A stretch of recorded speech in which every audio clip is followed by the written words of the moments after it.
Bit-bit ang mga stretcher at kanilang mga kunwari pasyente. Binaybay ng kalahok ng Rescue March 2026 ang humigit kumulang 15 kilometrong ruta mula sa St. Anthony of Padua Parish Church sa Santo Domingo, Camaligan hanggang Capitol Complex sa Cadlan Pili, Camarines Sur nitong July 31.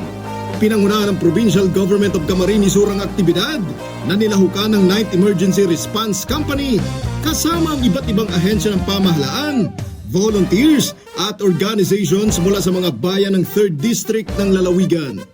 Nagwagi ang 9th ERC bilang second runner-up at first runner-up naman bilang most disciplined team. Kailangang well-trained tayong mga sundalo para mas mabigyan natin ng agarang tulong yung mga nangangailangan at makaresponde tayo ng mabilis. Mas ma-enhance pa ang aming mga kakayahan, madagdagan lalo ang aming mga skills and knowledge regarding sa rescue operations, lalo na daanan tayo dito ng mga bagyo at yung hindi naman natin inaasahan na kalamidad. Layunin ng Rescue March Challenge o Mogadishu Walk na subukin ang koordinasyon, kahandaan at disiplina ng bawat kalahok.